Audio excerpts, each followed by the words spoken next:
Well, I've got some of those stone castings out of their little casts, and I have stuck a few on. It doesn't really look much at the moment, but trust me, it will improve. I also have positioned a few more of the bases for the trestles. Mesh in place, ready for a big mix of plaster.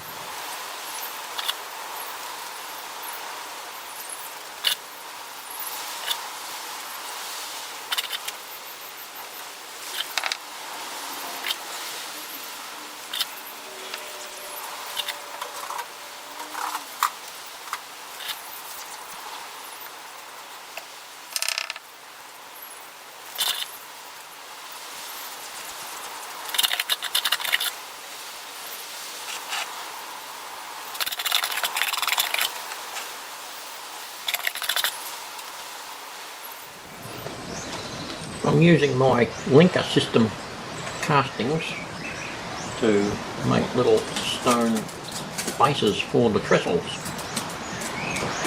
I'll put bits of wood down first, and all I'm doing is gluing some of those little castings to it so that it will have the effect of a stone base.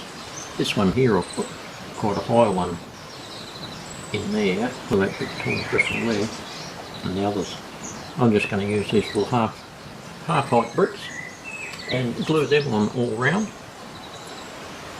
Weather them up, of course, paint them, do all that stuff, and it should work a treat. And as you can see, things are coming together in this corner, getting a bit of plaster coating down, and right up the top there where the top track comes down that slope, that will start getting weathered very soon, because I'll need to build the trestle that fits in here that supports the ends of the two top tracks. While it's coming together, I've got little stone bricks running around those bases there. Got to cast some more to finish off this one. Stone wall there, and got lots of plaster in place now, starting to get it looking a bit like a hill. Got brick retaining wall up the top there, top tunnel portal sitting in where it's going to go, bottom tunnel portal. Oh, it's all happening. I'll get a bit of paint on there very soon, and it'll start to make a bit more sense then. But I shall continue on and come back. Well, I've been splashing a bit of paint around so I can get a bit of an idea of what's going on here. I'll just explain a few things. This little area here is going to be a little car park. And I've been thinking about all these little details I can add into this thing as I go along. So that'll be a little car park. I'll make a road there, it disappears up in the wilderness, and then a little track where people walk over here across the track and down onto a little waterfront shack where they could do some fishing up in the up part of the little pond there. That will develop as time goes by. I've got basic colour down on the riverbed to get a bit of colour underneath the water when I put it in. Got my bases and my trestles in, and I've added, zoom in, added brick wall there which will join onto the top tunnel portal up the top there. So that's a bit of an overview of what's going on at the moment. It will start to come together in that corner very soon. Starting working on the little truss bridges next. We'll get a couple of them done, and then we'll start working on the trestles.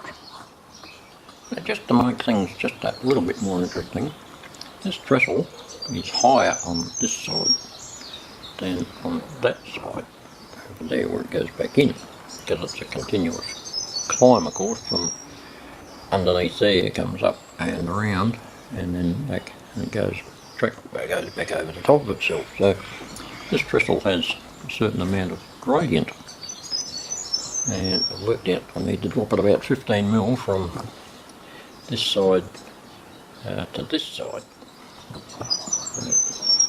Made up this little jig to get the level in the middle. There's a little bubble. Set that up there, mark the board behind, and then I can take that off and put another line which is about 8mm up, and then we know how high to make that middle trestle length. There's our new setting on our spirit level. It looks like our slope is near enough to a quarter of a bubble. Just got to measure the height between the base here and the underneath of the spirit level there to get our total height of our trestle. We've got to allow for the supporting beams for the track, of course, so that's another 1/8 of an inch. So we'll take an 1/8 of an inch or 3mm off our overall measurement, which should be pretty close. And then we'll just make all the other ones in between to suit. It's time to make a start on the little truss bridges for the lower track at the river end. Now I have made templates for each and individual truss bridge because they're all a little bit different, where the wood's going to lay out. So it's just the start of the first one. I've got my little pieces of balsa, hold them down with pins. I'll cut all those and hold them down with pins, and then I can join them together with little plates up along the top and the top rail, and also the bottom rail, which is the bottom rail of the side. So as you can imagine, once this is done, it will stand up there, and this will be the base, and we'll do the same on the other side. Right, here's the story so far on the little truss bridge sides. That's one lot of little bits of framework pinned to the board, and the other side I have got little plates on to hold it all together. Once that's all dry, I'll take it off there, turn it over and put plates on the other side as well.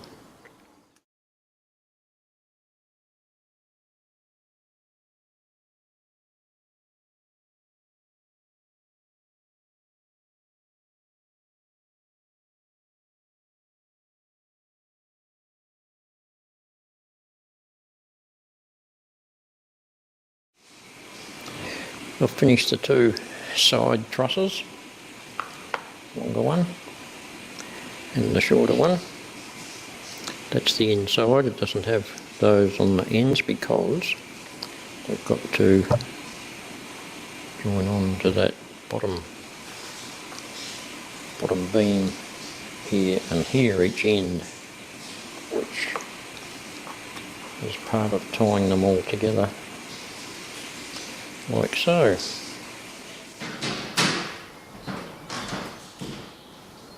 So that's the first little truss bridge construction progressing, and at the same time we're going to start on the trestles here. I've made up a basic template so that I can use that for the all the trestles, and adjust the bottom rail to suit the height that's required, and just make the standard cross beams a bit of a normal pattern and match them with all the rest of them. So they'll be starting very soon. So a similar method, pin down some key elements onto our bottom, and then start gluing stuff to them, using the lines on your paper as a guide. Everything ends up looking reasonably neat. So we'll leave that to dry and come back and add to it in a little while.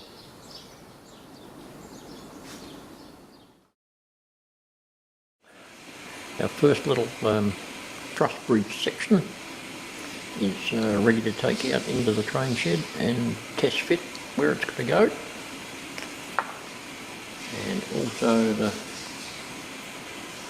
first truss frame is ready to take out the shed and test it where it's got to go before I completely finish it off with some diagonal bracing.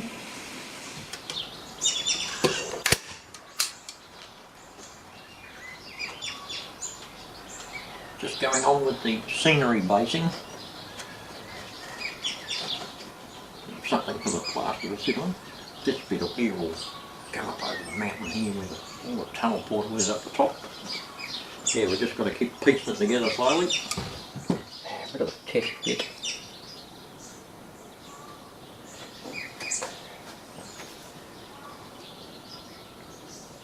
So it's got to go there somewhere. Well, that's basically where it's got to go. Central over the tracks with room above it to put the supports in, and then we can shim it up on the face afterwards. Looks like I'll have to dig out a little bit of the plaster there to get it lined up properly. Not hot, but that's fine. That's what it's all about. Bit of tweaking here and there. Basic support structure done. Once that all dries, then I can put some bracing on that upright. Finish it off. The job is to make sure that little spot there will accommodate this little fella here. I've chiseled out some plaster that was in the way and testing the position of that little bridge, and it's not too bad. I have to build a little bit up on the other side, it's joined onto the mountain, but apart from that it's pretty good.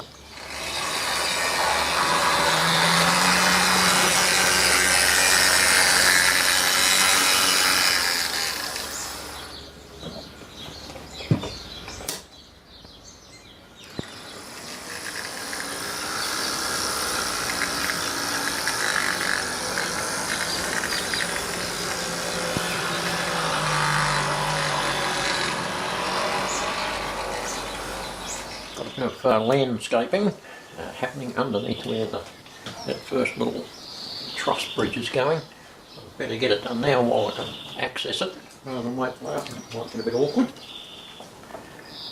On the subject of landscaping material, I just want to touch on what I'm using as rocks in the riverbed and up on the sides.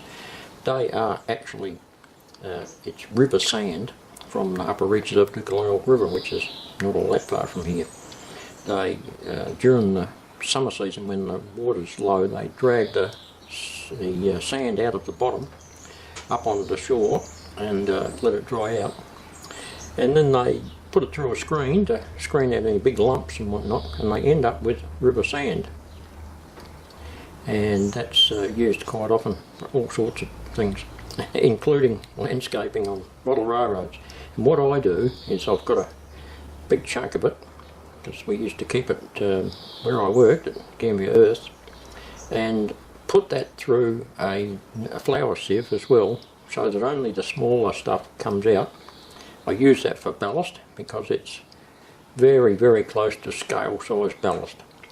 And the bits that are left over that are too big, I call them river rocks, and I'm using all those to put in here, and I'll put a layer of those all over the bottom of this riverbed to simulate a riverbed before I actually pour the epoxy resin water on there. So that's just a little sideline. That's making use of actual natural products and putting them back basically in a model version of where they came from. Form happening over here with this bank with the fly wire. I use that as a base for my plaster, because you put it on there, and then when you put your plaster on it, it melds in with it, and has a very similar effect to using plaster bandages, which are a little bit hard to get hold of. If you can, they're rather expensive. So this is a lot cheaper version. Now I thought I'll start forming that and get a bit of an idea where this river's going to go. There's going to be a waterfall here, coming from down up on this mountain that'll be on that side, and I'll cut this out here a little bit so it gives it a little bit of definition. Trim that back, and we've got that there, and that will then slope up over towards that business over there, which will form another tunnel and part of the mountain as well. To get some colour into these little truss bridges, I got an old little cocktail pickled onion jar, put it mostly full of turps, and then added some this brown stain, antique staining stuff. So I've got a really terp thin wash of the brown that I can paint onto this truss bridge, and once the turp dries off it'll leave all the staining behind, but it won't be sort of a real solid colour, it'll be more woody. That's the plan anyway. So we'll give it a crack, see what happens. Yeah, so far so good. The beauty of having it really thinned down is it goes into all the little nooks and crannies, and so you get a bit of colour everywhere.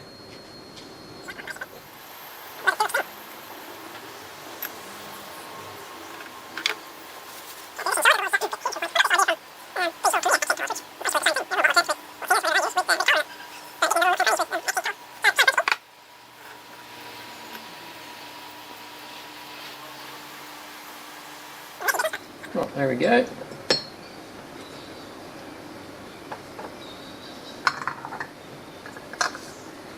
Put that on so it doesn't evaporate the stink place out. We'll let that dry and see how it looks after that. And on that note, we'll while we're waiting for all these things to dry, I'll see you in the next episode. That should do for this. I'll carry on with all the bits and pieces that we're doing, and more truss bridges, more trestles, more painting, more plastering. So we'll see you in a few days time, and thank you very much for watching. Thank you for all the new subscribers that I keep getting. It's wonderful to see. I really appreciate it. So if you like this video, hit the thumbs up, throw a comment in if you want to. Nothing like a bit of healthy criticism. And we'll see you then in the next one. So thanks for watching, and bye for now.